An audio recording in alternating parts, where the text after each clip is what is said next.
Mari kita mempelajari firman Tuhan dengan khotbah bertajuk Tempat Perlindungan yang Paling Selamat, Ibu Surgawi. Dulu, apabila kanak-kanak berasa bahaya semasa bermain, mereka selalu bersembunyi di dalam skirt ibu. Pada masa lalu, banyak orang memakai hanbok yang ada skirt dalaman. Apabila anak ayam berada dalam bahaya semasa bermain, mereka bersembunyi di bawah sayap ibu ayam. Juga, bayi kangguru masuk ke dalam kantong ibu mereka. Bayi koala juga melekat di belakang ibu seperti gula getah. Mengapakah begitu? Kalian, pernahkah Anda memikirkan perkara ini? Mereka semua ada bapa, tapi mengapakah mereka mesti mencari ibu? Bukankah ibu lebih lemah daripada bapa? Meskipun begitu, apabila kita melihat pelbagai jenis binatang atau alam semula jadi yang dicipta oleh Tuhan, yang selalu melekat kepada ibu mereka, Alkitab memberitahu kita bahawa kehendak Tuhan tercermin dalam semua alam semula jadi. Apabila anak-anak berasa bahaya semasa bermain, mereka selalu memanggil ibu. Apabila anak-anak berseru mak, ibu datang seperti superwoman dari mana-mana saja dan menyelesaikan semua bahaya anak-anak. Ini biasanya berlaku pada anak-anak kecil.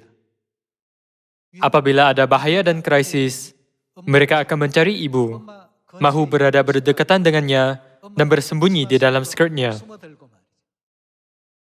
Apabila anak ayam bermain dan binatang yang berbahaya mendekati mereka, mereka akan berlari kepada ibu dan bersembunyi di bawah sayapnya. Walaupun ada binatang yang lebih besar ingin menyerang, ibu itu akan menjadi garang dan berfikir, "Jika kau berani mengacau anakku, aku takkan lepaskan kau." Dalam situasi ini, tiada binatang pun yang berani mendekati anak ayam. Kita perlu memahami aspek rohani melalui fakta ini. Mengapakah ibu ialah tempat perlindungan yang paling selamat? Hari ini, mari kita lihat Alkitab tentang hal ini. Alkitab berkata zaman ini ialah zaman krisis. Melalui pelbagai situasi yang berlaku di sekeliling, kita dapat melihat ada banyak perang antara negara, bencana iklim, dan keadaan persekitaran bumi yang kita tinggal semakin kurang selamat. Pada masa seperti ini, Tuhan menyuruh kita mengungsi ke mana? Dia berkata, "Mengungsilah ke Sion." Mengapakah dia berkata mengungsi ke Sion? Siapakah yang berada di Sion? Salah satu sebab Sion boleh menjadi tempat yang paling selamat adalah kerana Sion ada ibu. Mengenai hal ini, mari kita lihat buku Daniel bab 2 ayat 1. Dalam buku Daniel bab 2 ayat 1 tertulis, pada tahun yang kedua pemerintahan Nebukadnezar bermimpilah Nebukadnezar. Hatinya gelisah dan tidak dapat tidur. Raja Nebukadnezar bermimpi. Mimpi itu sangat penting, tapi dia terlupa. Dia sangat ingin mengetahui mimpi itu. Pada masa itu, ada penasihat di sekelilingnya yang dapat memberi dia nasihat apabila terdapat masalah di negara, seperti ahli ilmu gahib, ahli sihir, dan ahli jampi. Dia berfikir, mungkin mereka tahu jika beta tanya mereka. Jadi, dia pun bertanya kepada mereka. Tapi jika Anda melihat ayat 11, mereka berkata, "Apa yang diminta Tuanku Raja adalah terlalu berat." Terlalu berat dalam Alkitab bahasa Inggris, ini ditulis sebagai terlalu susah. Dan tidak ada orang pun yang dapat memberitahukannya kepada Tuanku Raja, selain dari dewa-dewa yang tidak berdiam di antara manusia. Mereka berkata, "Bagaimanakah kita tahu mimpi Raja? Itu tugas yang terlalu susah. Tiada seorang pun kecuali dewa-dewa dapat memberitahukannya kepada Raja." Lalu, mereka menolak mentah-mentah permintaan Raja. Ayat 12, maka Raja menjadi sangat geram dan murka karena hal itu. Lalu dititahkannya untuk melenyapkan semua orang bijaksana di Babel. Raja itu berkata, "Kamu bahkan tidak tahu mimpi beta semalam. Bukankah selama ini kamu memberitahu nasib beta, baik atau buruk, dan apa yang belum berlaku?" Jadi raja itu menjadi sangat marah. Dia menurunkan perintah untuk membunuh mereka semua. Ayat 13. Ketika titah itu dikeluarkan supaya orang-orang bijaksana dibunuh, maka Daniel dan teman-temannya pun terancam akan dibunuh. Daniel dan kawan-kawannya melayani Tuhan. Jadi, raja memerintahkan mereka semua untuk dihukum mati juga. Lalu Daniel berkata kepada pegawai Aryok, "Berilah saya beberapa hari, saya akan beritahu dia mimpi itu." Selepas berdoa, Daniel mengetahui mimpi Raja Nebukadnezar daripada Tuhan. Mari kita lihat bab 2 ayat 27. Buku Daniel bab 2 ayat 27. Daniel menjawab, katanya kepada Raja, "Rahasia yang ditanyakan Tuanku Raja tidaklah dapat diberitahukan kepada Raja oleh orang bijaksana, ahli jampi. Tetapi di surga ada siapa? Tuhan yang menyingkapkan rahasia-rahasia. Dia berkata bahwa hanya Tuhanlah yang dapat mendedakan hal itu.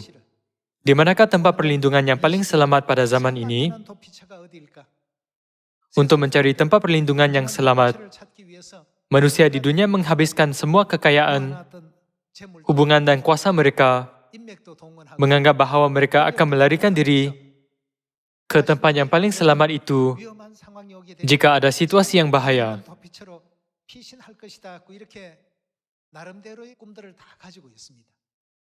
Ada orang memasuki bawah tanah, ada orang menaiki roket ke planet lain, ada orang pergi ke bawah laut. Mereka melakukan pelbagai jenis penyelidikan, tapi Tuhan berkata apa? Tuhan berfirman, di mana saja mereka semua akan dihakimi.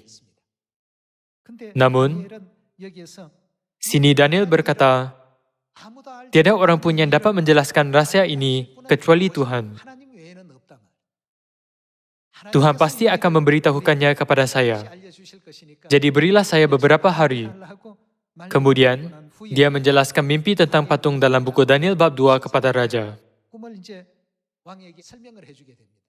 Apabila Raja mendengar semua kandungan mimpinya, dia teringat, oh, beta bermimpi seperti itu.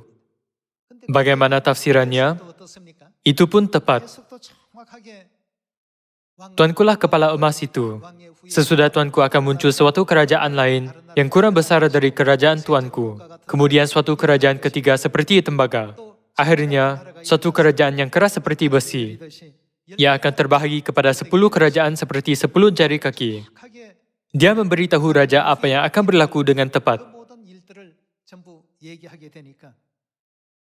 Raja Nebukadnezar ialah seorang yang paling berkuasa pada zaman itu. Orang yang paling berkuasa tunduk kepada Daniel, yaitu seorang tawanan. Lagipun, dia berkata dan memberikan apa saja yang Daniel mahukan. Dalam Alkitab, kita dapat melihat Raja itu memberikannya semua harta berharga sebagai ganjaran dengan murah hati. Sini, Daniel berkata bahwa siapakah satu-satunya yang dapat mentafsirkan semua rahasia ini? Hanyalah Tuhan. Adakah Daniel sendiri yang mengetahui mimpi Raja Nebukadnezar? Dia mengetahuinya daripada Tuhan dan menjelaskan mimpi itu dengan hikmat yang diberikan oleh Tuhan, bukan? Jika begitu, di manakah tempat perlindungan terakhir yang paling selamat bagi kita pada hari ini? Itu pun hanya Tuhan yang dapat memberitahu kita. Dunia ini tidak mengetahuinya. Mereka membaca Alkitab yang sama, tetapi tidak memahami atau menyadarinya. Namun, siapakah yang akhirnya mengajar kita semua perkara ini? Tuhanlah yang memberitahukannya dan barulah kita tahu, bukan? Mari kita lihat buku Matius bab 13 ayat 10. Murid-muridnya bertanya kepadanya, Mengapa engkau berkata-kata kepada mereka dalam perumpamaan? Ayat 11, jawab Yesus, kepadamu diberi karunia untuk bagaimana? Mengetahui rahasia kerajaan surga. Seperti Daniel, Tuhan mendedahkan segalanya kepada kita. Dia memberitahu Daniel tentang mimpi Raja Nebukadnezar dan tafsirannya. Kepadamu diberi karunia untuk mengetahui rahasia kerajaan surga. Tetapi kepada mereka, bagaimana? Tidak. Di manakah tempat perlindungan yang paling selamat? Banyak orang berusaha untuk mencari jawaban. Tapi hanya siapakah yang dapat memberitahu kita? Hanya Tuhan. Sama seperti Tuhan memberitahu Daniel mimpi dan tafsirannya, serta menyelesaikan rasa ingin tahu Raja Nebukadnezar. Pada zaman ini juga, Tuhan hanya biar anak-anaknya mengetahui tempat perlindungan yang paling selamat. Aku telah memberitakannya kepada kamu, tapi tidak kepada orang lain. Kepadamu diberi karunia, tetapi kepada mereka tidak. Ayat 12, karena siapa yang mempunyai, kepadanya akan diberi, sehingga ia berkelimpahan. Tetapi siapa yang tidak mempunyai, apapun juga yang ada padanya, akan diambil daripadanya. Itulah sebabnya aku berkata-kata dalam perumpamaan. Karena sekalipun melihat, bagaimana? Mereka tidak melihat, dan sekalipun mendengar, mereka tidak mendengar dan tidak mengerti. Dikatakan walaupun ada mata, mereka tidak melihat. Walaupun ada telinga, mereka tidak mendengar. Walaupun mereka ada hati, mereka tidak faham. Bukankah hanya Tuhan yang biar kita memahami semua rahasia ini? Daniel mengetahui mimpi itu dan mentafsirnya bukan kerana dia bijak atau kerana dia terpelajar dan mulia. Sebelum itu, Daniel berdoa bersungguh-sungguh kepada Tuhan dengan kawan-kawannya. Kami tidak tahu perkara ini. Bapa, tolong beritahulah kami semua ini. Ini ialah sesuatu yang tidak dapat kami ketahui melalui kuasa manusia. Daniel, Sadrak, Misak, dan Abednego berkumpul bersama-sama dan berdoa bersungguh-sungguh. Akhirnya, Tuhan memberitahu mereka mimpi Raja Nebukadnezar dan tafsirannya. Agar kerja hebat dilakukan untuk meninggikan kemuliaan Tuhan di tanah Babel, sebuah negara bangsa yang bukan Yahudi yang menyembah berhala. Malah orang yang berijazah doktor falsafah atau pastor yang terlatih selama bertahun-tahun pun tidak memahami Alkitab secara otomatik, bukan? Siapakah yang harus beritahu kita? Sebab itulah buku Yohanes bab 6 ayat 45 tertulis, tiada seorang pun yang dapat datang kepadaku jika dia tidak diajar oleh Tuhan.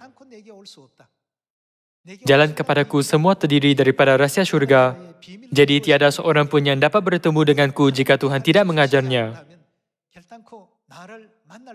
Setiap orang yang telah mendengar dan menerima pengajaran dari Bapa, datang kepadaku. Melihat firman ini, kita harus bertanya kepada diri sendiri, di manakah tempat perlindungan yang paling selamat pada zaman ini? Di manakah tempat seperti Bateranu? Tentang tempat, kita akan berkata, Sion. Namun, tempat itu sendiri tidak dapat menjamin keselamatan.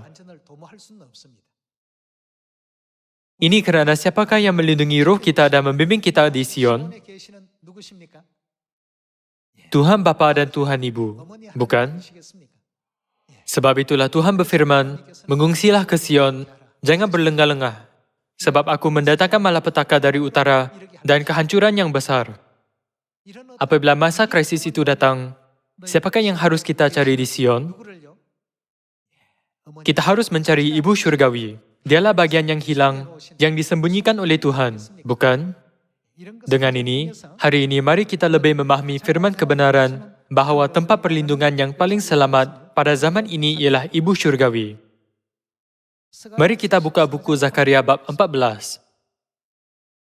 Tuhan memberitahu kita apa jenis malapetaka yang akan menimpa bumi dalam masa terdekat.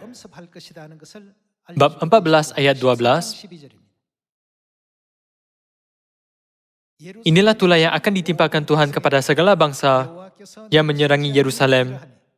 Daging mereka akan menjadi busuk, Sementara mereka masih berdiri, mata mereka akan menjadi busuk dalam lekuknya, dan lidah mereka akan menjadi busuk dalam mulut mereka. Maka pada waktu itu akan terjadi kegemparan besar daripada Tuhan di antara mereka, sehingga masing-masing memegang tangan temannya dan mengangkat tangannya melawan tangan temannya. Juga Yehuda akan berperang melawan Yerusalem itu, dan dikumpulkanlah harta benda segala bangsa di sekeliling, yaitu emas, perak dan pakaian dalam jumlah yang sangat besar. Tulah seperti itu juga akan menimpa kuda, bagal, unta, keledai, dan segala hewan. Ada tertulis, mata mereka akan menjadi busuk dalam lekuknya, dan lidah mereka akan menjadi busuk dalam mulut mereka kerana tulah itu. Tulah itu bukan hanya akan menimpa manusia tetapi binatang juga.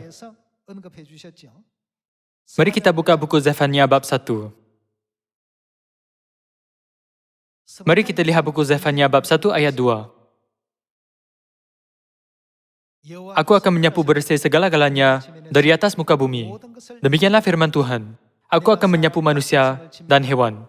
Aku akan menyapu burung-burung di udara dan ikan-ikan di laut. Aku akan merebahkan orang-orang fasik dan akan melenyapkan manusia dari atas muka bumi. Demikianlah firman Tuhan. Ayat 14. Buku Zefania bab 1 ayat 14. Sudah dekat hari Tuhan yang hebat itu. Sudah dekat dan datang dengan cepat sekali. Dengar, hari Tuhan pahit, pahlawan pun akan menangis. Hari kegemasan hari itu, hari kesusahan dan kesulitan, hari kemusnahan dan pemusnahan, hari kegelapan dan kesuraman, hari berawan dan kelam, hari peniupan sangkakala, dan pekik tempur terhadap kota-kota yang berkubu. Aku akan menyusahkan manusia, sehingga mereka berjalan seperti orang buta. Sebab mereka telah berdosa kepada Tuhan. Darah mereka akan tercurah seperti debu, dan usus mereka seperti tahi. Mereka tidak dapat diselamatkan oleh perak atau emas mereka pada hari kegemasan Tuhan. Dan seluruh bumi akan dimakan habis oleh api. Malah kebinasaan dahsyat diadakannya terhadap segenap penduduk bumi. Sini mengatakan penghakiman terakhir Tuhan. Mari kita buka buku Maliaki, bab 4. Di dalam bab 4 ayat 1 tertulis, bahwa sesungguhnya hari itu datang, menyala seperti perapian, maka semua orang gegabah dan setiap orang yang berbuat fasik menjadi seperti jerami dan akan terbakar oleh hari yang datang itu. Firman Tuhan semesta alam, sampai tidak ditinggalkannya akar dan cabang mereka. Tetapi kamu yang takut akan namaku, bagimu akan terbit surya kebenaran dengan kesembuhan pada sayapnya. Kamu akan keluar dan berjingkrak-jingkrak seperti anak lembu lepas kandang. Sini tertulis, sesungguhnya hari itu datang, menyala seperti perapian. Dalam buku Zefania bab 1 tertulis, aku akan menyapu manusia dan hewan. Dalam buku Zakaria bab 14 tertulis, mata mereka akan menjadi busuk dalam lekuknya, dan lidah mereka akan menjadi busuk dalam mulut mereka. Perkara yang sama akan berlaku pada manusia dan binatang juga. Apabila kita melihat semua ramalan tentang penghakiman terakhir oleh api, dan tulah yang mata akan menjadi busuk dalam lekuk. Buku Zefania bab 1, bahwa Tuhan akan menyapu manusia, haiwan dan bahkan ikan-ikan di laut. Kita harus mencari tempat yang paling selamat apabila hari itu tiba, bukan? Sama seperti Batera ialah tempat perlindungan yang selamat pada zaman Nuh, Sionlah tempat yang harus kita cari pada zaman ini, bukan? Mengapakah Sion ialah tempat yang selamat? Ini kerana di sana ada siapa? Bukankah buku Mazmur bab 132 tertulis bahawa Tuhan telah memilih Sion dan mengingininya menjadi tempat kedudukannya? Sion ialah tempat yang selamat bukan kerana ia rumah Tuhan saja. Ia selamat kerana di sana ada siapa? Di Sion ada Tuhan Bapa dan Tuhan Ibu, bukan? Apakah yang bapa dan ibu suruh anak-anak mereka lakukan? Apabila kita merasai krisis, kesengsaraan atau bencana seperti itu, Tuhan suruh kita cepat mengungsi ke mana? Mari kita lihat buku Yeremia bab 4. Dalam bab 4 ayat 5 tertulis, beritahukanlah di Yehuda dan kabarkanlah di Yerusalem, tiuplah sangkakala di dalam negeri, berserulah keras-keras, berkumpullah dan marilah kita pergi ke kota-kota berkubu. Angkatlah panji-panji. Kemana? Ke arah Sion. Cepat-cepatlah kamu mengungsi. Jangan tinggal diam, sebab aku mendatangkan malapetaka dari utara dan kehancuran yang besar. Singa telah bangkit dari belukar. Pemusnah bangsa-bangsa telah berangkat. Pemusnah bangsa-bangsa, yaitu orang yang membinasakan dunia, sudah berangkat. Apabila situasi seperti itu terjadi, Tuhan suruh kita cepat mengungsi kemana tanpa berlenga-lenga. Dia suruh kita mengungsi ke Sion. Kalau begitu, jika kita tahu tempat yang selamat itu, adakah kita saja yang harus pergi ke sana? Bukankah kita harus memberitahu ibu bapa, anak-anak, dan kawan-kawan untuk membimbing mereka ke jalan keselamatan? Tempat itu ialah Sion, dan Sion ialah tempat tinggal Tuhan. Sebagai anak-anak Tuhan, kita semua harus memahami sejelasnya sebab kita harus pergi ke Sion. Bukankah masa sudah tiba untuk kita dibangunkan? Mari kita lihat buku Matius bab 24 ayat 42. Ayat 42 tertulis, berjaga-jagalah, sebab kamu tidak tahu pada hari mana Tuhanmu datang. Jika tuan rumah tahu, pada waktu mana pada malam hari pencuri akan datang, sudahlah pasti ia berjaga-jaga dan tidak akan membiarkan rumahnya dibongkar. Hendaklah kamu juga siap sedia, karena anak manusia datang pada saat yang tidak kamu duga. Yesus terus berkata, berjaga-jagalah, janganlah tertidur. Dalam bab 24 dan 25, jika kita tidak berjaga-jaga, kita akan dihanyutkan oleh dunia ini dan berfikir, tidak mengapa untuk melakukan sebanyak ini di dunia. Mungkin tidak mengapa menurut standar dunia, tapi ada standar yang tidak sesuai untuk orang yang akan pergi ke syurga. Jadi, di manakah kita harus letak standar kita sambil berjaga-jaga? Kita harus menyelaraskan diri dengan kerajaan Tuhan. Kita bukan hidup menurut standar dunia, tetapi berusaha untuk menyelaraskan diri dengan standar orang yang hidup di kerajaan Tuhan, yaitu kerajaan syurga. Bab 24 ayat 45, siapakah hamba yang setia dan bijaksana, yang diangkat oleh tuannya atas orang-orangnya untuk memberikan mereka makanan pada waktunya? Berbahagialah hamba yang didapati tuannya melakukan tugasnya itu ketika tuannya itu datang. Sesungguhnya, tuannya itu akan mengangkat dia menjadi pengawas segala miliknya. Akan tetapi apabila hamba itu jahat dan berkata di dalam hatinya, tuanku tidak datang-datang, lalu ia mulai memukul hamba-hamba lain dan makan minum bersama pemabuk-pemabuk. Maksudnya dia tidak melakukan kerja yang diamanahkan. Kita anak-anak perjanjian baru harus bekerja keras untuk perjanjian baru. Kita harus rajin menginjil. Namun, kadangkala kita gagal melakukan kerja yang diamanahkan dan melakukan kerja lain. Ayat 50, maka Tuhan hamba itu akan datang pada hari yang tidak disangkakannya, pada saat yang tidak diketahuinya, dan akan membunuh dia, dan membuat dia senasib dengan orang-orang munafik. Di sanalah akan terdapat ratapan dan keretakan gigi. Perkara ini boleh berlaku. Jadi apakah yang Bapa dan Ibu Surgawi suruh kita lakukan? Mereka berfirman, berjaga-jagalah, kuasailah dirimu. Kita perlu tahu bahawa sekarang ialah zaman apa. Apabila ada krisis atau situasi bahaya seperti itu, kita harus pergi ke tempat yang paling selamat, yaitu pangkuan Ibu Yerusalem Syurgawi. Jika Anda melihat koala, mereka melekat pada belakang ibu seperti gula getah dan tidak jatuh. Kangaru akan tinggal di dalam kantung ibu mereka. Tiada tempat lain yang dapat mereka berasa aman. Apabila kita masih kanak-kanak, ibu menjemur pakaian di luar. Walaupun anjing yang garang ataupun harimau datang, kita tidak berasa takut jika kita bersembunyi di dalam skirt ibu. Ada zaman kanak-kanak seperti itu. Bukankah ini sebab Ibu Syurgawi bersama dengan kita? Jadi marilah kita cepat memberitahu orang ramai di sekeliling tentang kewujudan Ibu Yerusalem. Marilah kita menjadi orang yang dapat membuka banyak jalan bagi orang kembali ke Sion secepatnya. Saya berharap bahawa semua ahli keluarga syurgawi akan dipenuhi kekuatan baru, keberanian baru, serta energi rohani dan tidak kekurangan apa-apa pun untuk menginjil melalui Ibu. Kita ialah orang yang bahagia kerana kita ada Ibu.